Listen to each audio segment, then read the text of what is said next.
बालसन चौराहे और भारद्वाज पार्क के सामने मिलेंगे। तो मिलते हैं 5 मिनट के बाद। आज का धरना प्रयागराज बालसन चौराहे पे हुआ, जहाँ पे बीएड धारकों की उतनी ज़्यादा भीड़ नहीं थी जितने की उम्मीद की गई थी, इसलिए बहुत ज़्यादा कुछ हो नहीं पाया।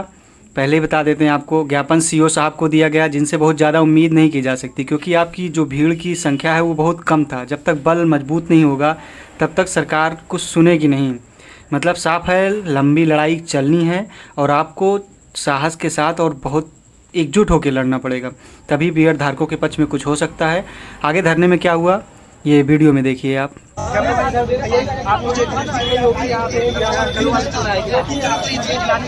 पहला स्वतंत्रता संग्राम लड़ा गया था तो सब पूरे देश से लोग निकले थे, तभी वो जाके सफल हुआ था।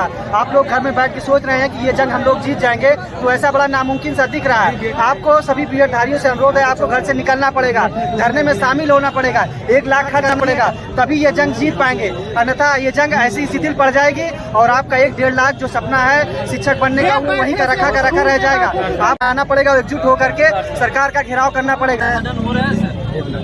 ये समानता का अवसर नहीं मिल रहा है। ये सरकार की साजिश है कि बीएड बीटीसी को लड़ा दिया जाए। पहली बार बीएड बीटीसी दोनों भाई बंधु हैं, इनको लड़ाने का काम किया जा रहा है। क्या कहते हैं, इनको लड़ाया जा रहा है। मैं आपसे अनुरोध करता हूं कि बीएड भी हमारे भाई हैं, बीटीसी हमारे भाई हैं। सरकार सिर्फ वैकेंसी को टालना चाहती है। बिल्कुल सही, नौकरी न देना पड़े, आप कोर्ट में फंस जाए। 1.5 साल में 2 बार कराने के लिए कहे थे, 1 बार करा रहे हो, 1 बार पेपर आउट भी करा दे रहे हो। तो ऐसी गंदी राजनीति सुप्रीम कोर्ट के माध्यम से छात्रों का नुकसान करवा के अमित शाह, मोदी, अडानी के दबाव में अगर सुप्रीम कोर्ट काम कर रहा है तो उसको अपना फैसला बदलना पड़ेगा। और आपको एक केस बताता हूँ, केशवानंद भारतीय केस में, उसमें क्या कहते हैं, preamble is the part of constitution था, उसको एक बार कह दिया गया, एक बार बदला गया कि preamble is not a part of constitution. तो ये इस ऑर्डिनेंस को जो आया है, मतलब जो अभी बीएड के बाहर किया गया है, ये पक्ष में भी फैसला आ सकता है। बीएड एकता जिंदाबाद, जात एकता जिंदाबाद। ऐसे आप लोग सपोर्ट बनाए रहिए। अध्यादेश जरूर आएगा, नहीं आएगा तो लोकसभा के चुनाव में इनको इनकी औकात दिखा दी जाएगी। सरकार को लाना पड़ेगा, आना ही पड़ेगा। सबसे पहले हम यहाँ पर आए हुए समस्त बीएड प्रशिक्षकों का, ये सभी छात्रों से भी बोलना चाहेंगे कि जो आज यहाँ पे नहीं आ पाए वो अगले टर्न पे लखनऊ पे आने का जरूर से जरूर कष्ट करें। और आज जो लोग यहाँ पे मोबाइल में देख रहे हैं और यहाँ धूप में आने से बचते हैं, उन्हें ये पता होना चाहिए कि उन्होंने भी उतना ही पैसा और उतनी ही मेहनत बीएड वालों के लिए लगाई है और उन्होंने भी बीएड ही किया है, क्योंकि बीएड वालों की संख्या इतनी नहीं है, बहुत ज्यादा लाखों में है।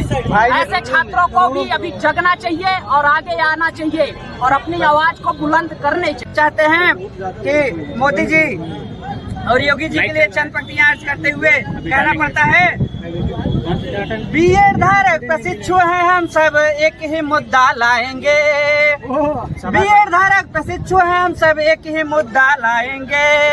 अध्यादेश लगवाएंगे, फिर से अंदर जाएंगे। अध्यादेश लगवाएंगे, बीएड धारक अंदर जाएंगे। मत समझना भुलाने से भूल जाएंगे, मत समझना भुलाने से भूल जाएंगे।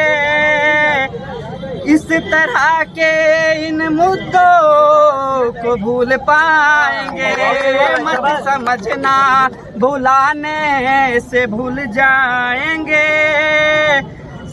अब की सारी हदों से गुजर जाएंगे। मत समझना हम सब हैं एक बीएड धारक प्रशिक्षु, हम सब हैं एक बीएड धारक प्रशिक्षु। अब की मेरी पुकार सुन लो हे बाबा जी। की परमिशन नहीं थी, हम लोग को बस यहाँ पे जाना पड़ेगा।